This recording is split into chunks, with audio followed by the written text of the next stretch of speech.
How many times has a bright-eyed developer come around and told you that they're going to change the game when it comes to live service multiplayer to hero shooters? That they're going to be the next big MOBA? Probably too many to count, along with how many of them have then failed. Completely and utterly failed. But how many times has that developer been Valve? Deadlock is Valve's third-person MOBA, and it is, in my opinion, amazing. After putting just a lot of hours, over 100, around 120 hours into the game, I have a lot of thoughts on why I think this is a success, why I think it currently is one, and why I think it'll just grow more and more as time goes on. Because Deadlock is doing things very differently, and in my opinion, it's really taking advantage of its combination of third-person shooter plus MOBA in a way that many others have never done. So hey there, if you're new to the channel, welcome, and if you're not new, thanks for coming back. Here are my initial thoughts, a bit of a review on Deadlock. Now, you might have already seen a lot of people talking about the game and claiming that it's some combination of hero shooter and MOBA, and I don't think that's very accurate. At its core, Deadlock is a MOBA, down to every single staple. From a long list of different items and builds that you can use on characters that are designed to take advantage of them in different ways, the design of the map, which features 4 lanes with creeps going down it that you must eliminate in order to obtain souls, your resource to buy items, and the jungle that separates each of those lanes from each other, map objectives that you're supposed to rally around with your entire team to complete, and the final objective of every 6v6 match here is to take down the enemy base. Many of the telltale signs of a MOBA are present here, including the fact that even though there is a large skill component when it comes to aiming and shooting here, if an opponent counters you with their abilities or is 10,000 souls up, a couple of items ahead, they could roll their face on the keyboard and accidentally kill you, and outplaying them would be very, very difficult. Skill won't be the end-all be-all, because those item builds and levels do matter. The very big difference that Deadlock has compared to other MOBAs is its perspective. And while you could say that games like Smite or Paragon, now Predecessor, are third-person shooter MOBAs, they never really felt, at least to me, like a third-person shooter. They felt very constrained, down to the ground, almost like a traditional MOBA, but then they just switched the camera's perspective. Deadlock is built from the start with every single one of its mechanics centered on the idea that it's not just a third-person shooter, but a shooter that, especially later on, as people have more mobility items and the ability to jump 3 times and dash all over the place, can feel like an arena shooter of sorts, calculating projectile speeds and sniping people out of the air as they dash and slide all over the place. It has a very unique feel to its combat that, while in certain moments can remind us of Team Fortress 2, I think is wholly its own, but does have that same level of polish and quality that you would come to expect from one of Valve's shooters. This is all to say that while the game is a MOBA, the way that you play it is like a shooter. That very simple change in how something that has been cemented for such a long time is delivered to players, the way that you interact with it, brings with it a lot of important changes. The different items and what they affect, be that your ammo or your reload speed, be that your projectile velocity, the duration of certain abilities, the reach of them, all sorts of things, changes in the context of a third-person shooter. Where now, every single thing that happens in the game also requires you to aim carefully, to be more aware of your surroundings in a very three-dimensional space, where verticality is a huge factor. And when you combine all of the emergent gameplay and endless possibilities that come with a MOBA, with a more open and free-form space in which to use those tools, you get a whole new degree of freedom and chaos. And that is accompanied by some very important changes done to things like the pacing in the game. As the match progresses and speeds ramp up, the map feels much smaller and firefights start to span throughout the entire map. But the overall pacing, the moment-to-moment, the feeling of laning against someone while poking them down in a third-person shooter is much more aggressive and fast-paced than you would encounter in your traditional MOBA, meaning that aggression and ganking works very differently and is more rewarded by simply having people pay more attention to where somebody could be coming from. The overall length and the decisions made during laning phase are more towards incentivizing fights, leading to faster team fights and skirmishes with more trading overall, and that is also helped by the zipline system. If you're coming from something like League of Legends, it would be the equivalent of pretty much everybody having teleport as one of their spells. With you having the ability to jump on a zipline in any lane in which you have control over, where your minions are deeper than the enemies. Head all the way back to base to shop, and from base jump on any other zipline to rotate across the map very quickly. And once you take out the third towers of a lane, you also speed up that zipline to be very, very fast for those rotations. Laning phase is also equally accelerated by having a shop at every single lane at the first tower that disappears once it's broken, meaning that an optimal laning phase will frequently have people never leave lane, always having action and minimizing that downtime. When you combine everything from the very large changes of it being a third-person shooter, and then to every small detail present in how it's reinterpreting MOBAs to better fit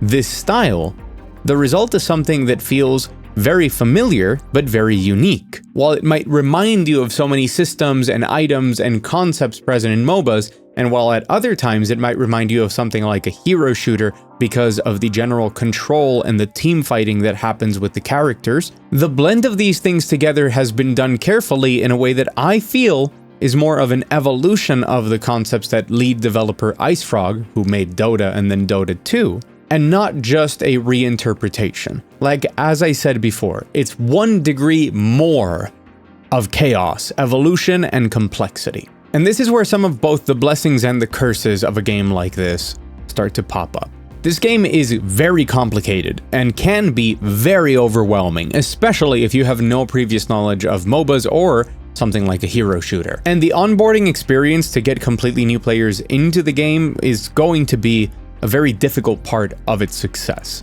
But at the same time, it is this level of depth that makes the game as good as it is. This is the first game in a very long time that after every match, I'm excited to hop into queue again, to try something a bit different, to improve on the mistakes that I recognized from my previous match, to try a different build, to better understand every character and then be able to counter them. And the reason that I wanted to keep playing from the first match I played is because despite this game being incredibly early in development, every core thing here, to me, feels amazing.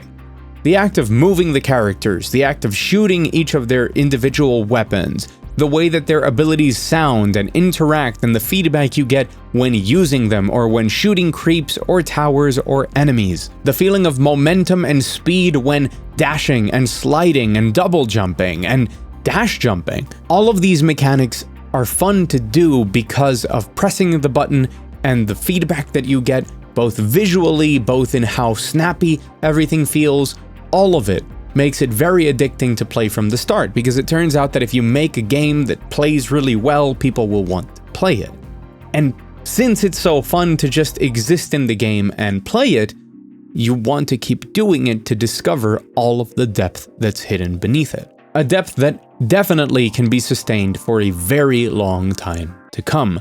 These are the types of games that their mechanics are so complex, there's so many systems interacting here, despite how simple it might seem to just control your character and shoot things, that changing one item, one mechanic, the income generated from the jungle, can completely change the meta and make the entire game feel fresh again. And Deadlock isn't just nailing down these things, it's also nailing down building a game that can have fans and fan bases. When I started playing Deadlock, I did not like the design of a lot of the characters. I did not like their visual design, I did not like many different things about them. But as I have kept playing the game, I slowly, through the way the game infuses every character with so much personality, with their unique weapons, their reloads, their dashes, their slides, everything is so them to each of them, plus the way that they speak to each other, the little quips, the comments that they make, the relationships that they hint at, the conversations that you sort of have with the narrator and with the shopkeeper. I started to kind of appreciate more of the designs here, and started enjoying the characters, to the point that I even looked over the in-game lore that's there in the little hero section. And I think that the universe that Deadlock promises, which is a universe where there was a cataclysmic event that allowed the world that we know of and the paranormal to kind of bleed together, leading to a world where a lot of the demonic, the paranormal, the spiritual, and the conspiracy now exist within this world. Creatures, be that characters that are actually deep-sea creatures from the Bermuda Triangle, or secret government agencies dedicated to the paranormal, like is the case with the CSIC and Haze, or gargoyles, just consciousness put into living gargoyles, as is the case with Ivy. To me, it reminds me a bit of Fables, but with its own unique twist to it. And this general aesthetic of a more 1920s, 1930s New York fused with the paranormal kind of ended up growing on me, to the point that this early in development game seems very promising in the characters that it can put forth, the lore that can support them, and the aesthetics that would make me engage with it. And you can tell, because there's already, people that really enjoy certain characters, there's fan art, there's concepts, there's people obsessed with Vindicta's feet, because I guess that's what happens when you put in a character that is going barefoot in a video game, that people get obsessed with their feet. Also, Vindicta is actually a witch that was burned at the Salem witch trials, and her spirit is back for revenge as a sniper. And that's pretty cool. So at the end of the day, it's also doing that, or at least it is in my opinion, and it makes me incredibly excited for the first time in a very long time to see a live service multiplayer game find success and grow and become bigger and better and have more and more people play it and discover these characters and want to interact with them. Playing this game is a blast, and the type of blast that you can dedicate so much more time to as you continue to learn more and more about the mechanics of the game, and just the moment-to-moment gameplay really sells it. And that's not just me saying it, that's the more than 90,000 people playing the game almost daily on a very smart invite-only system that Valve has presented, guaranteeing that the people who invite you probably like the game and they think that you're going to like it, to create a healthy player base that is actually going to participate in the playtests and hopefully provide useful feedback and information for them to continue improving the game, because this game is like far from out. But I'm very confident today that in 2 or 3 years, when Deadlock is fully out, it's going to be a juggernaut that's going to take over a lot of the scene as it moves people from MOBAs or from hero shooters, and hopefully completely new people that want to experience some of the incredibly fun gameplay that can happen from that blend to experience it. If there is one thing that I think Deadlock really has against it, is that complexity, but that is also probably its greatest strength. It's more complex than something like League of Legends. The way that items interact with abilities, with things like charges or reach, or how they can modify a lot of the functionality of certain abilities, the way that you have to now take into account that your gun and its mechanics are a big deal, and how you build around it and how that can interact with different things, and just the extra three-dimensionality of the game is something that's going to take a while for people to get used to. And on top of that, the game feels very complex, and like a lot of those interactions and specific things from each character are difficult to learn, and right now, there's not that many characters, and there's gonna be a lot more. But by the way, I do just want to highlight this. There are a lot of tools in the game, even right now, to help with that. You have different builds that the community can upload and vote on and favorite in order to very quickly start playing a character and read some of these builds, have them prepared every time you open the shop.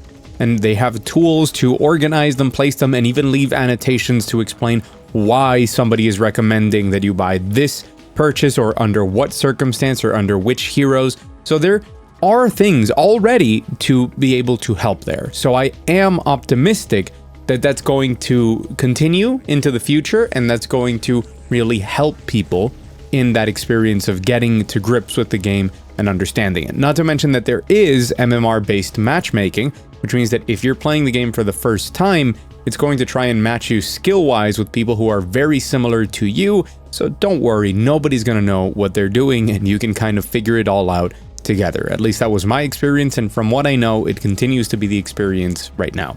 At the moment, there is a total of 21 different characters in the game that you can go and try for yourself. I think that there's a pretty good blend of characters here, with several different archetypes covered a couple of times in different flavors, let's say. I think there's something here for pretty much everyone, and there's a long list of confirmed characters coming soon as the game continues development, and I am incredibly excited for that. If you can get an invite to it, go in knowing that it's a MOBA, and go in knowing that it's a very complicated game that requires you to dedicate time to it to truly understand how it works and make the most out of it. But if that is something that sounds enjoyable to you, I don't think that there's something more interesting happening in multiplayer this year than Deadlock. I'll be covering a bit more of the game in the future. Maybe I'll open a Deadlock channel depending on how long my addiction lasts. For those of you who don't know, I started as a Overwatch content creator. Thank God I'm here now. Thank you so much for watching and for your support. But I would like to make some tutorials, some guides, some explanations on things to help people get into the game, because I think that once you do, it's a highly rewarding game that is just a blast to play. I think Valve has an absolute winner on their hands, and they have surprised me in a way I thought wasn't possible. And I can't wait to keep playing more Deadlock. I've been Mug Thief. Thank you so much for watching. Hit the like button if you like the video. Hit the subscribe button if you want more videos like this one. And a very special thanks to my patrons up on the Patreon wall who go a step further in supporting me. Thank you so much. And as always, I'll see you again very soon.